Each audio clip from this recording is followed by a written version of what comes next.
During this 250th anniversary of our having declared independence from Great Britain, I find it interesting to explore the faith of our founding fathers played out during the critical time of this nation's creation.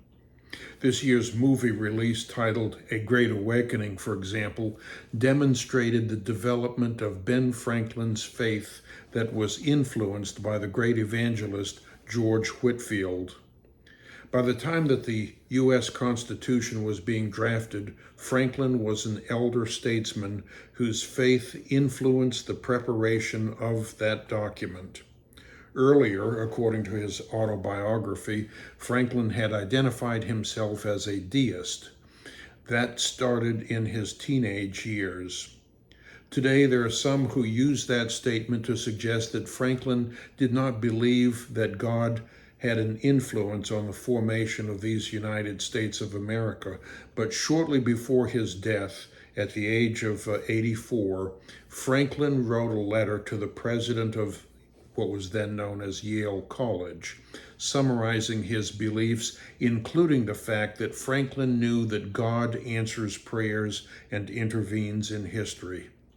Perhaps the most poignant example of Franklin's faith influencing this nation's founding came during a heated exchange in the year 1787, when the Convention of Colonial Representatives in Philadelphia became deadlocked in their attempts to draft a constitution for this new federation of states. As they debated the principles that would govern the relationship among the separate states, a spirit of hopelessness settled in over the conference. The convention was on the verge of collapse. That's when Franklin, who at age 81 was the eldest statesman, rose and spoke to the delegates. He gave these words. He said, "In this situation of this assembly, groping, as it were, in the dark to find political truth, and scarce able to distinguish it when presented to us, how has it happened, sir, that we have not hitherto once thought of humbly applying to the Father of lights to illuminate our understanding?" He continued, "In the beginning of the contest with Britain, when we were sensible of danger, we had daily prayer in this very room for the divine protection. Our prayers, sir, were heard, and they were graciously answered. All of us who were engaged in the struggle must have observed frequent instances of a superintending providence in our favor. And have we now forgotten that powerful friend?" Franklin continued with an attestation of his own personal belief. He said, "I have lived, sir, a long time, and the longer I live, the more convincing proofs I see of this truth, that God governs in the affairs of men. And if a sparrow cannot fall to the ground without his notice, is it probable that an empire can rise without his aid?" Continuing, Franklin quoted scripture from memory, "Except the Lord build the house, they labor in vain that build it." Without his concurring aid, we shall succeed in this political building no better than the builders of Babel. At that point, he made an appeal to the assembly. "I therefore beg leave to move that henceforth prayers imploring the assistance of heaven and the blessings in our deliberations be held in this assembly every morning before we proceed to business, and that one or more of the clergy of this city be requested to officiate in that service." I'd like to be able to say that the convention immediately recognized the wisdom of Franklin's motion, but they did not. The contentiousness of the room was so great that even this motion was debated after first being seconded by Roger Sherman of Connecticut.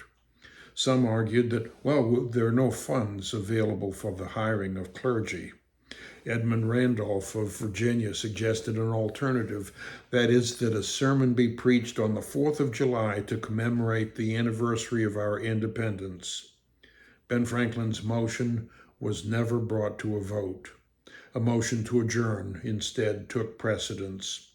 But the discussion stimulated by Franklin's motion for the group to return to prayer led to 3 days of patriotic sermons and church services, including special prayers for the delegates. After this hiatus for religious services, the group returned to Independence Hall and completed the task of drafting the Constitution for the United States of America.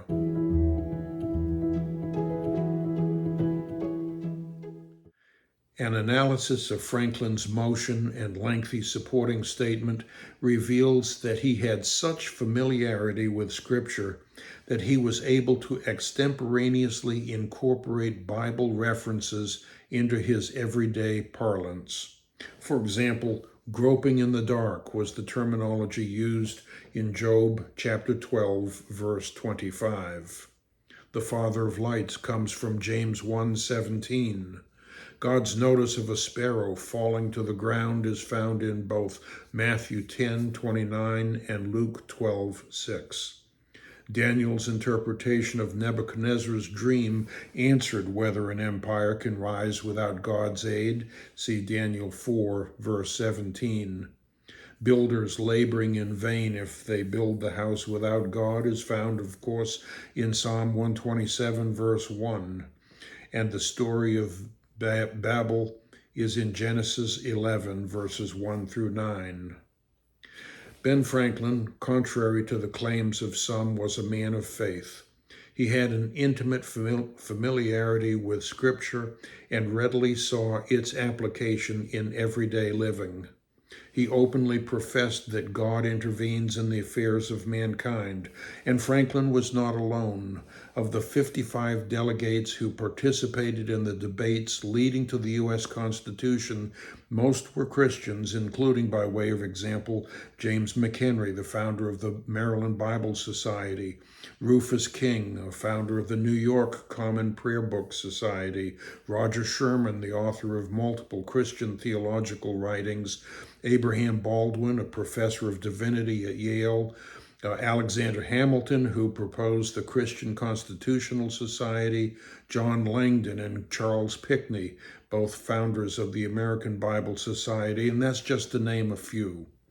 So as we reflect on the founding of this nation, consider these questions for introspection, if you will. Question number 1. How might prayer be incorporated into our 250th anniversary celebrations? Question number 2, what Christian principles underpin the structure of our nation? And question number 3, how might you be able to quote Scripture and apply it extemporaneously in everyday living? Already, the celebrations of the 250th anniversary of our independence have included prayer. A national time of prayer and rededication recently took place on the Mall in Washington, D.C. Prayer meetings have occurred in the Oval Office, and Scripture reminds us to constantly lift our government and its leaders in prayer. See 1 Timothy 2, verses 1 and 2. There is no government except that which is sanctioned by God. Read Romans 13:1. In the case of the United States of America, God has given us a unique form of government, one that is of the people, by the people, and for the people. It was so identified in the Gettysburg Address by President Lincoln. We therefore are assigned the responsibility to influence and participate in our government. Our structure as a constitutional republic finds its roots in Exodus 18:22, and our 3 separate branches and functions of government are identified in Isaiah 33:22. Memorizing Scripture and applying it daily requires constant practice. There is no shortcut for it, but knowing and practicing God's truth is vital to our welfare now and hereafter.